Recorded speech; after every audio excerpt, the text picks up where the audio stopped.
경인방송 FM 90.7MHz 까칠한 시선 이도영입니다. 오늘은 남동구 갑 지역구에 도전장을 내민 더불어민주당 고전수 예비후보를 모셨습니다. 안녕하세요, 후보님. 네, 안녕하세요.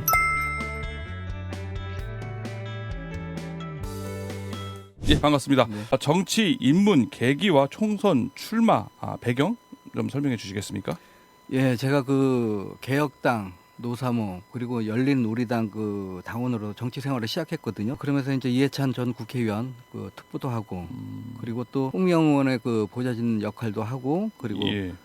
우리 그 남동갑에 박남춘 국회의원 이제 보좌관 생활을 했어요. 이 과정에서 이제 느낀 것을 그 해결하고자 이제 또 제가 인천시의원에 직접 출마도 했는데 2014년도에는 한번 떨어지고 예. 그리고 2018년도에 제8대 인천시의원에 당선되면서 4년간의 임기를 무사히 잘 마쳤습니다. 그리고 제가 이번에 그 총선 출마를 하게 된 계기는 현재 대한민국이 처한 그런 그 상황들에 대해서 갈증과 좀 답답함이 있어요. 그리고 또 우리 더불어민주당 그 남동갑 지역위원회 같은 경우는 당원들의 어떤 그 갈등과 분열의 그 모습이 상당히 강했었는데 이런 부분들을 좀 봉합할 사람이 필요하겠다. 또 지역 주민으로서 우리 그 민생이라든가 또 이런 고민들을 해결할 수 있는 정신이 필요하다고 해서 제가 직접 출마를 하게 됐습니다. 예, 후보님.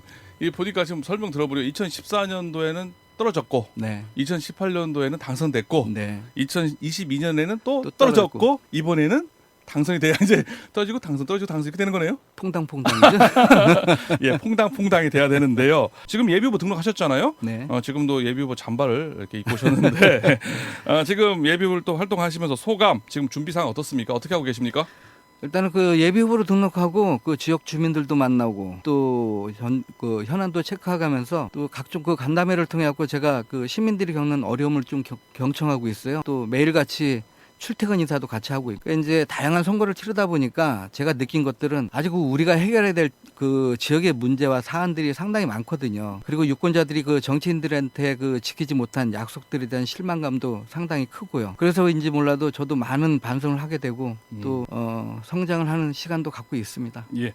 당내 경선 또는 상대 후보의 경쟁력 좀 여기 맹성규 의원하고 지금 경선을 지금 해야 되는 상황인데요. 본인의 경쟁력, 승산 어떻게 보고 계십니까? 어쨌든 좀 전에 말씀하신 것 같이 그 제가 속해 있는 그 남동갑에는 맹성규 현직 국회의원이 계십니다. 예. 이번 선거에서 이제 경선을 하는데요. 제가 또 자신 있게 말할 수 있는 거는 바로 현장과 주민들에게 가까이 닿아 있다는 것이에요. 이것이 이제 주민과 국민이 가장 원하는 정치인이고 이것이 곧 또 민생과 국가의 문제를 해결하기 위해서 가장 필요한 부분이기도 한데요. 인천시의원 재직 시절에도 이제 지역 주민들과 지속적으로 소통했고 민원 해결을 위해서 앞장섰거든요.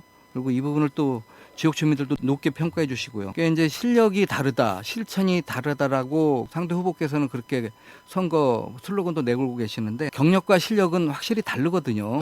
예. 그리고 예. 실천이라는 부분에서는 어떤 것이 그 실천돼 있는지 또 저도 되묻고 싶어요. 뭐 제2경인설이라든가 이런 부분들 지금 예. 1.5선이지만은 현재까지 이번 세 번째 도전인데도 불구하고 제2경인설을 또 말씀하시고 계는데 저는 그 말뿐이 아닌 결과물로서 실천하는 사람으로 평가받고 싶습니다. 예.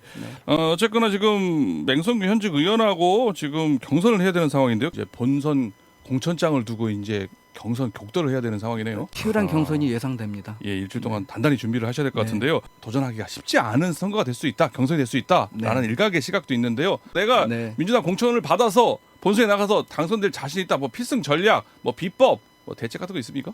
뭐 필승 전략 비법이 뭐가 있겠어요. 그냥 열심히 하는 건데 예. 어쨌든 간에 제가 진행하시는 분도 말씀하셨다시피 제가 자신 있게 말씀드리고 싶은 부분은 지금 아까도 말씀드렸던 부분에서 지역위원회의 그 분열과 갈등을 초래하신 분이 그분이세요. 예. 그래서 제가 이제 선거 이번 총선에 출마하게 된 가장 또 큰 계기가 된 부분이었고 그래서 당원들 안에서도 저에 대한 지지가 또 상당히 강하십니다. 예. 그리고 지역과 관련된 부분에서 지역 주민들도 지역 여론을 들어보면 솔직하게 저한테 많은 부분에서 지금 지지를 보내주고 계셔요. 예. 그런 부분들 그리고 가장 필승 전략이라고 하면은 저에게 가장 우군인 또 이강우 전 구청장께서 저를 또 도와주고 계시거든요. 예. 그래서 아마 그 부분이 가장 저한테 가장 큰 지지가 아닌가 싶습니다. 예. 지역 현안과 연계된 대표 공약, 아까 또 건교위원장을 했기 때문에 교통 관련 얘기가 또 남동구에 되게 중요한 현안 아니겠습니까? 그렇죠. 그 얘기 좀 한번 해주실까요? 저는 이제 그 공약상으로 3대 5중 10소라는 그 공약을 준비하고 있습니다. 예. 이제 그 중에 이제 가장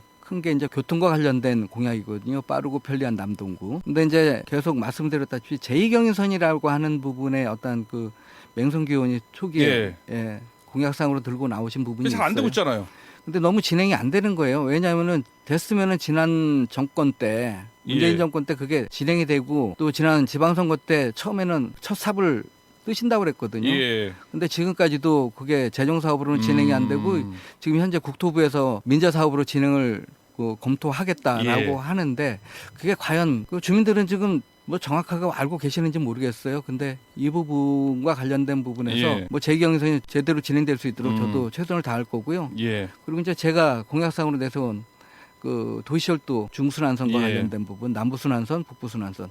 왜냐하면 기자분들하고도 이렇게 말씀을 나눠보니까 대부분 분들이 인천의 그 순환선과 관련된 부분은 다 공감을 하고 있고 인천 내부에서 돌아다니는 그 아까도 말씀드렸던 그 신도심과 구도심을 잇는 이 교통체계가 지금 인천은 너무나 취약하다라고 하는 부분에서 그래도 무엇보다도 지하철이 가장 시민들한테 와닿는 교통이잖아요.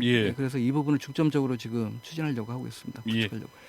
아무래도 건설교통위원장 출신이다 보니까 교통 관련된 얘기에 상당히 방점을 찍혀있다는 생각이 듭니다. 교통뿐만이 아니라 이제 건설 쪽도 그런데요. 그건 나중에 한번 말씀드리겠습니다. 아니 지금 도시철도 중순환선 얘기하셨잖아요. 이게 지금 결국 인천 지하철 3호선을 만들겠다는 거 아니겠습니까? 근데 인천시에서는 대순환선을 아마 계획하고 계시는 것 같아요. 근데 저는 이 대순환선보다는 남부순환선, 북부순환선 그래서 나름대로 거점 환승역을 중심으로 해서 남부를 전체적으로 돌리고 북부를 돌리는 그런 부분의 어떤 그 중순환선이 가장 효율적이지 않을까. 그래서 이게 좀 순환선의 어떤 필요성은 인천시에서 가장 시급하지 않을까라는 생각이 듭니다. 하나만 더 여쭤볼게요. 이게 중순환선이라는 게 말이에요. 지금 남부 북부를 따로따로 중순환선을 한다는 겁니까? 좀 조그맣게 인천시 전체를 중순환으로 이렇게 돈다는 겁니까? 아니죠. 남부는 남부대로 돌리고 북부는 북부대로 돌리면서 거기에 거점역에서 환승할 수 있는 그런 그 환승 체계를 말씀드립니다. 그러면은 뭐 지금 도시철도 2호선이 아니라 3호선, 4호선까지 늘어날 수 있다는 얘기를 볼 수가 있겠네요. 잘하면. 그러니까 말씀대로라면. 근데 이제 기술적인 부분에서 1호선과 2호선이 있잖아요. 같이 어떤 역이 있다라고 하면은 거기서 교차될 수 있는 같이 연결되는 부분으로 지금 기술적인 부분까지도 한번 고려하고 있습니다. 그렇군요. 알겠습니다. 인천시의 가장 큰 과제, 대책, 뭐 지향해야 될 발전 방향 뭐 이런 거 있으시면 좀 말씀해 주실까요? 어쨌든 간에 인천은 그 인천 공항이라고 하는 하늘과 또 인천항이라는 그 바다를 갖고 있잖아요. 특히 이제 관문 도시로서 인천인데 이런 부분에 비해 보면은 참 내부는 상당히 불균형하게 움직이고 있다. 그리고 이제 구도심화되는 것들도 그 개발 사업 안에서 그 역차별이 발생하는 것들도 많이 늘어나고 있거든요. 그리고 또 그러다 보니까 생산 인구도 지속적으로 줄어들면서 도시 내 생산성도 또 떨어지고 이게 곧 그 내수 경제가 침체되고 있다는 것이기도 하겠죠. 그래서 300만이라는 인구 증감에만 계속 홍보를 하고 있는데요. 물론 그것도 중요하겠지만 지역 안에서 그 양질의 소비 활동과 거주 그리고 생산에 대해서도 고민해 볼 필요가 있겠습니다. 그래서 양질의 일자리와 일터 그리고 가정과 여가 활동이 도시 안에서 잘 선화될 수 있도록 도시를 만들어가는 게 가장 중요한데요. 인천국제공항을 중심으로 하는 이제 그 글로벌 그 환경적 그 이점을 좀 살려서 MRO 산업, MRO 산업과 그리고 해양과 관련된 부분에서는 이제 풍력 발전 같은 그 친환경 신재생에너지 산업. 그래서 이런 그 바이오와 관련된 또 기초 산업 등 교통과 지리적 이점 등을 잘 활용한다면 인천이 지금보다는 훨씬 발전된 도시로서 성장하지 않을까 싶습니다. 또 하나 현 상황 진단. 지금 여당에서 뭐 정권 심판론 좀 수도권 위기론 얘기가 나오고 있지 않습니까? 여와 야간의 현 상황 어떻게 진단하고 계십니까? 저 개인뿐만이 아니라 많은 분들이 공감하고 있을 부분인데요. 정치적 상황에서 국민들이 훨씬 더 판단하는 이제 눈높이가 많이 높아지셨어요. 우리 그 남동구 경우에도 이제 정치 1번지라고 불릴 만큼 그 정치의 중심에 서 있는데요. 그만큼 이제 정치에 대한 이해와 반응이 빠른 것이죠. 뭐 표심이 어떻게 움직일지는 미지수라고 이제 생각되지만 특히 정당 지지층도 중요하지만 중도층의 마음을 어떻게 가져올 것이냐라고 하는 게 가장 중요하다고 생각합니다. 알겠습니다. 뭐 비슷한 맥락의 질문인데요. 이런 얘기 있잖아요. 윤심이냐 명심이냐.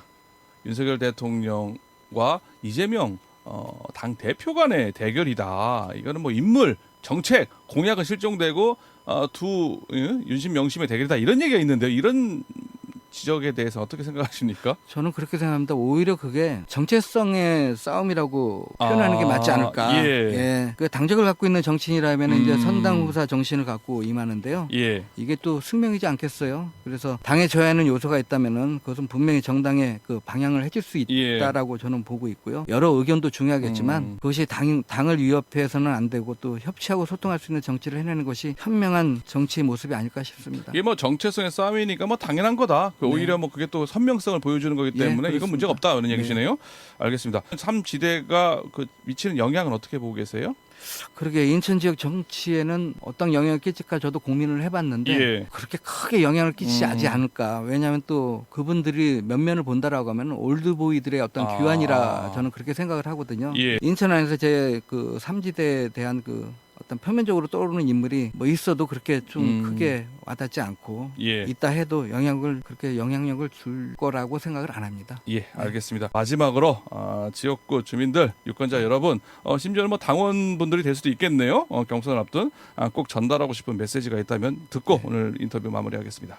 인천의 남동구를 가장 잘 알고 있는 사람, 남동 구민들과 항상 함께하는 사람 고준수입니다. 그만큼 구민 여러분이 느끼는 갈증과 고민을 이해하고 있습니다. 저 고준수는 여러분을 위해 만나고 여러분을 위해 해결할 수 있도록 노력하는 국회의원 되도록 하겠습니다. 지금까지 봐온 국회의원과는 다른 모습의 국회의원을 만나실 수 있을 것이라 자신하고 있습니다. 꼭 좋은 선택으로 여러분 곁에 고준수를 만들어 주실 것을 간곡히 부탁드리는 바입니다. 감사합니다. 예, 오늘 바쁜 와중에도 출연해 주셔서 고맙습니다. 후보님. 예, 지금까지 총선 릴레이 인터뷰 더불어민주당 남동구 갑의 고준수 예비 후보와 이야기 나눠봤습니다.